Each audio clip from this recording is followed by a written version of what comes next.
Good morning, Mike. Good morning, Fabian. Good morning, you all. Hi, guys. As our first episode, we're going to talk today about board game news. Yes, we have Call of Duty coming up. We have the sequel of Scythe, Also is Istanbul, the rewrite. and we have Overlords in training. Not to forget Munchkins. Yeah, new Munchkin on the horizon. And if you're only interested in one topic, what's possible, It is possible. check the timecodes in below.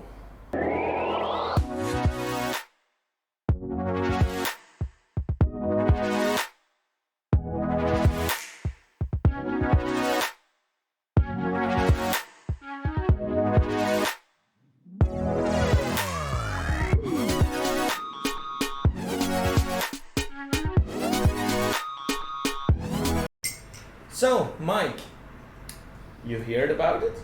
I heard about it. It's an interesting prospect. It's a big one. It's a definite big one. So, Call of Duty is gonna come into a board game form. You're a Call of Duty player, right, Mike? I'm a big Call of Duty player. So to get into this, for me, it was a bit of a surprise that Activision is pulling in all the stops for this and they're going to create a board game. From, if any of you understand, Call of Duty is a first-person shooter, very popular on PC and on console. Its main attraction, though, for players is the customization and the wide variety of weapons that are available to a player. So, from what I'm guessing, this is some sort of combat strategy board game. And I'm guessing there's going to be a lot of customization for weapons going in.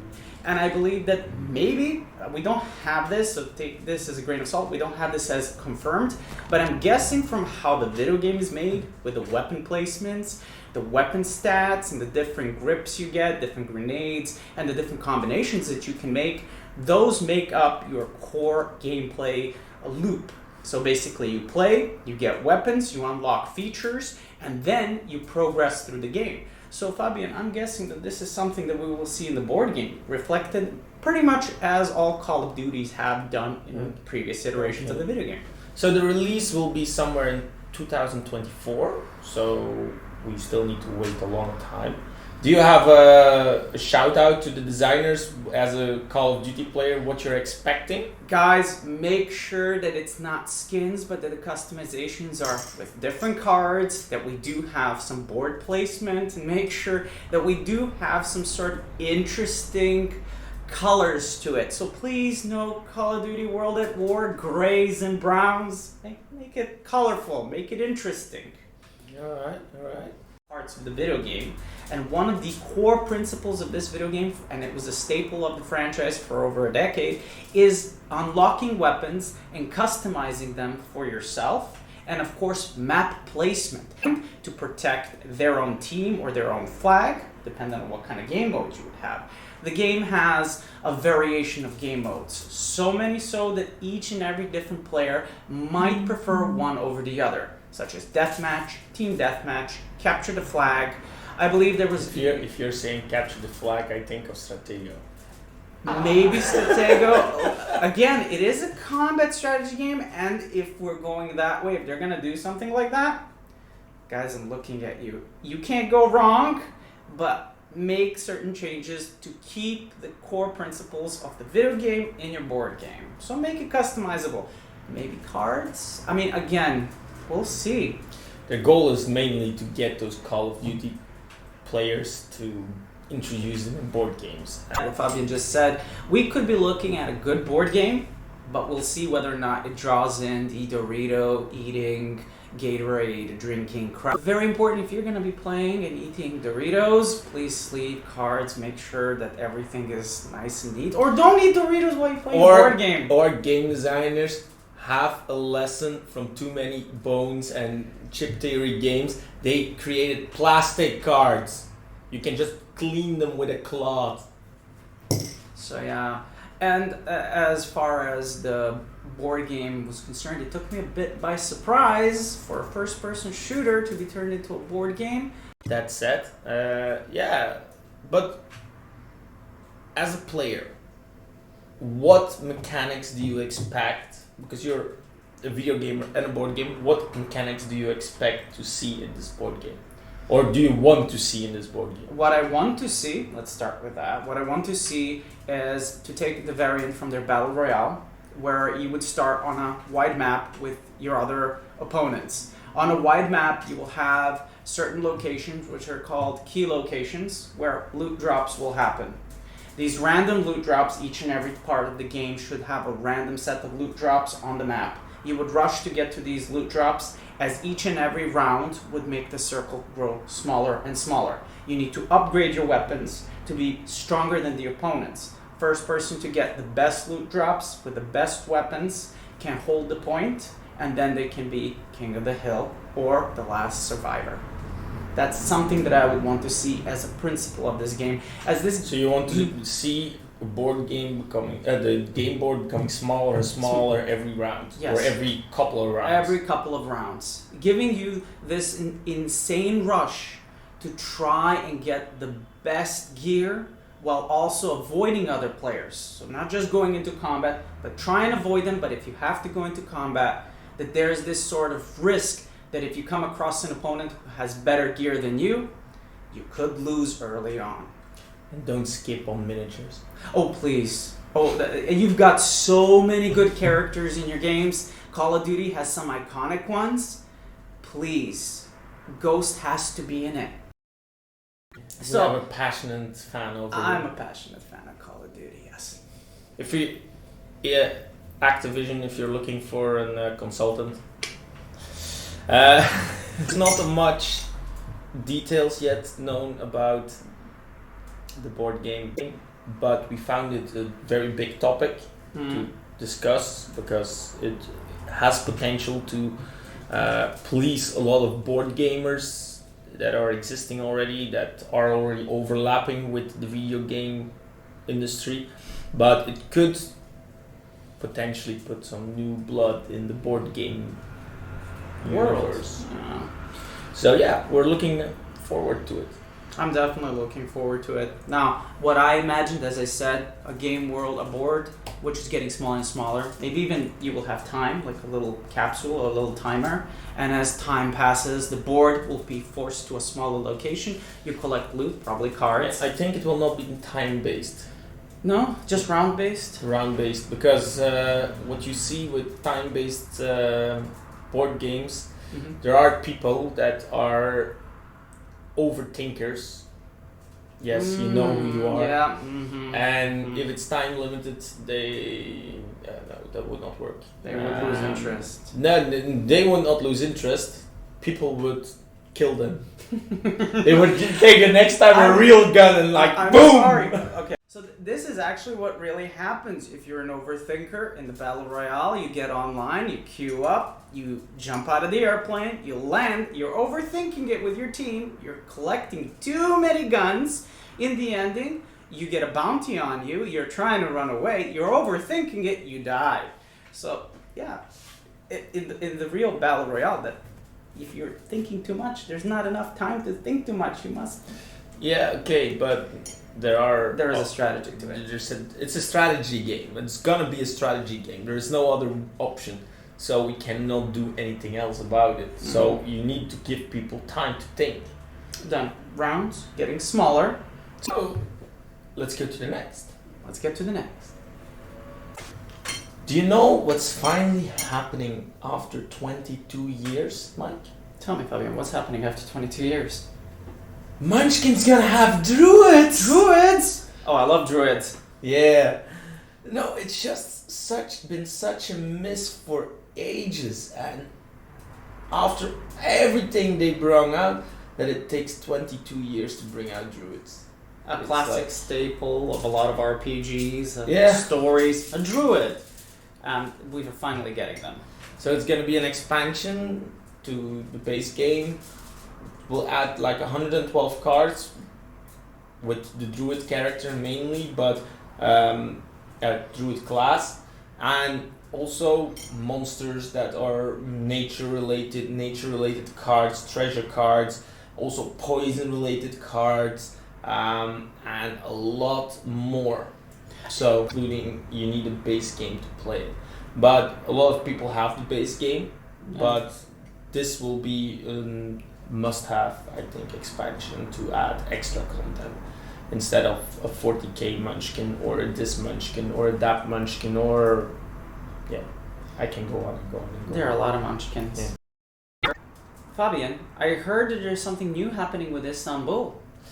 Nothing new. It's gonna get a new code. So Istanbul was a very famous game, like almost 10 years ago in 2014 it released, and very quickly became a staple. What means it's something that after a Carcassonne, after a Catan, a lot of people choose as the next level up to board games, and they going to put that in a new code. As I'm not mistaken, there is already a dice rolling game of Istanbul, and now they're gonna go for a pick and write. What means you're gonna draw a card and you're gonna write something up, and it's still the details are very vague, but they are showing that Pegasus game wants to include again more content around Istanbul. What is not surprising, but on the other side also a little bit of shame that they're not coming out with new content. It would be better if we could see some new games from them, something a little more creative. But again, I'm looking forward to seeing how this is going to add to the whole play experience. It's not an ad, it's not an expansion, it's a standalone game that has, as far as what is known, nothing to do with any of the mechanics that Istanbul had, just the flavor that they are going to use, and hopefully that a lot of people that bought Istanbul and liked Istanbul think that this is maybe a completely different take on it, and I hope those people are not going to get disappointed. Me too. So, yeah. You know, Mike, we talked last time about a Kickstarter, and you know I like Kickstarters, right? You love them, yeah. Yeah. Now, I saw this week something passing by that I was actually very interested in. Overlords in training.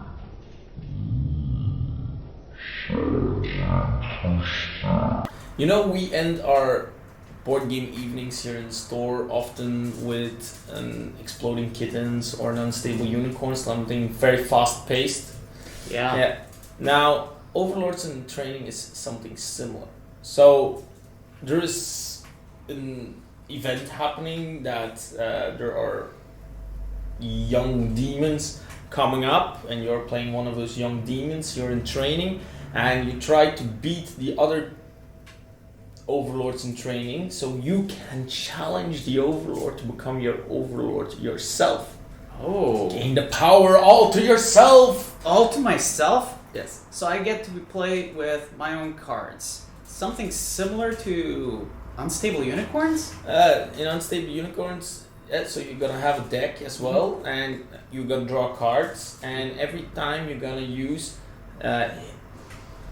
monsters to attack. Okay. So you're gonna attack the other players until that someone dies and you're the only one standing, and then you can challenge the Overlord. You have also cards you can give to the Overlord, so you are in a good, like, bribing a little bit. Okay, you get to bribe the big guy. And in that way you're gonna be able to also use your own abilities that will trigger whenever you are able to. And from the moment you're the only one that survives, you can challenge the Overlord. If you win that, you're the winner of the game. And as I can see, it's very fast-paced, very easy to start playing, like with Unstable Unicorns.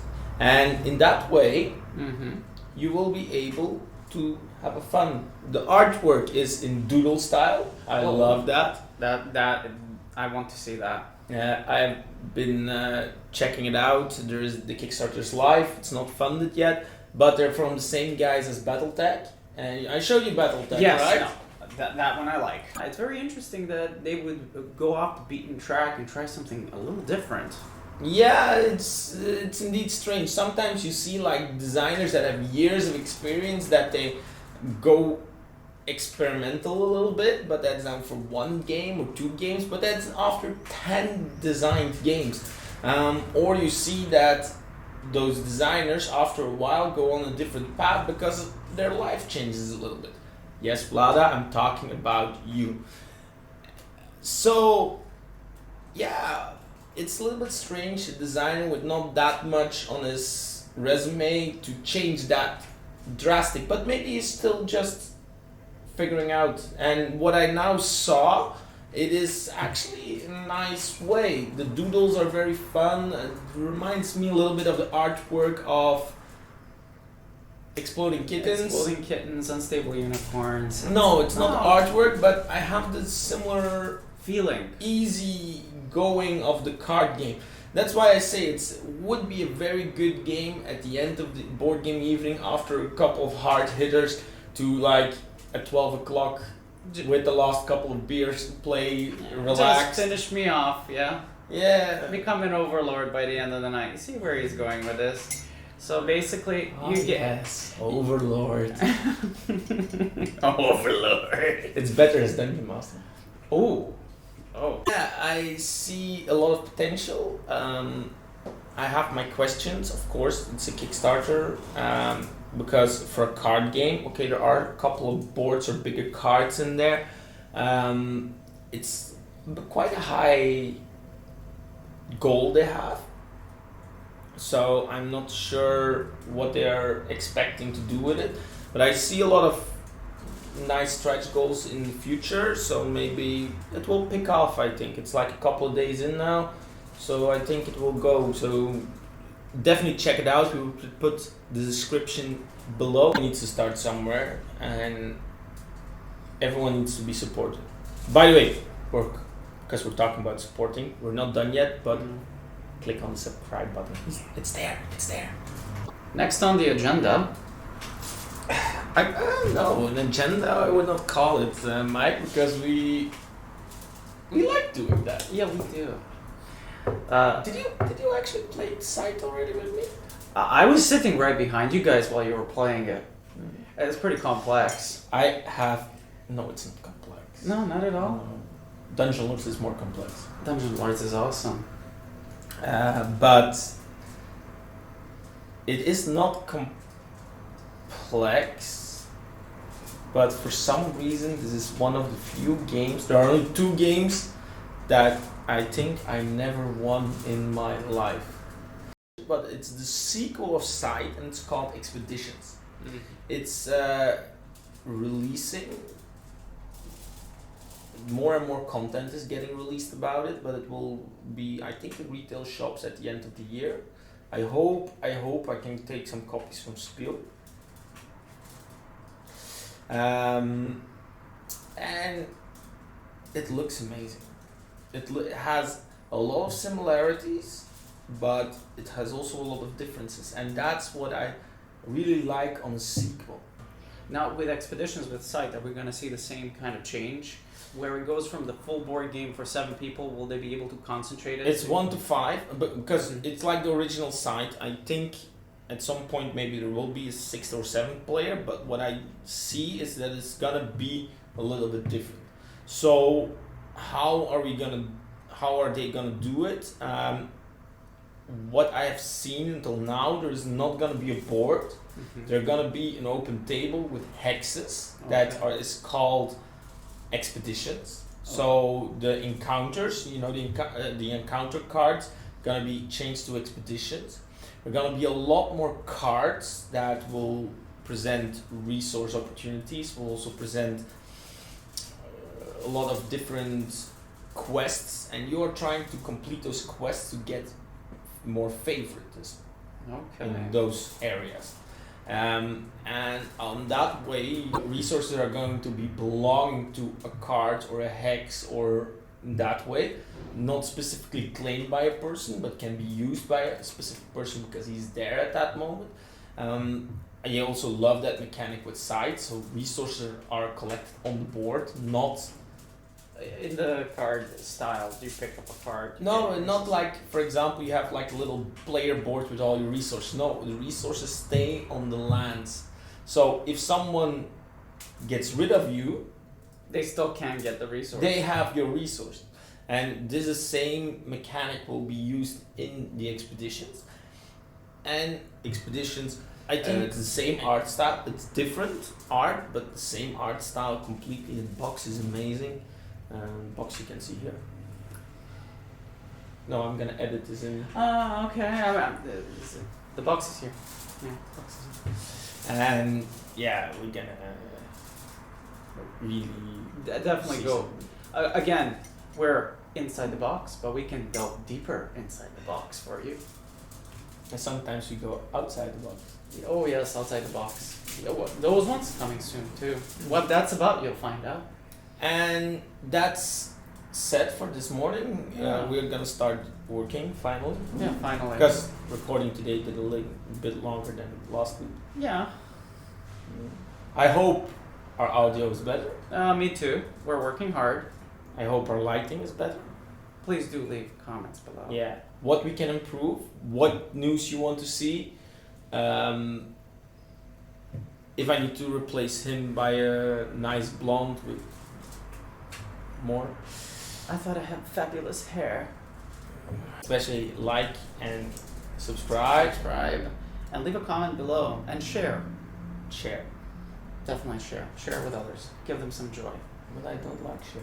I like sharing. She's so old school. No? So? And she has Cher as a first name and But last name. you see, Cher is a wonderful singer. Goes back all the way to Sonny and Cher. So many good songs. I mean, seriously. You know, we've got to get working, but now that you've pressed me on the Cher question, come on, let's go.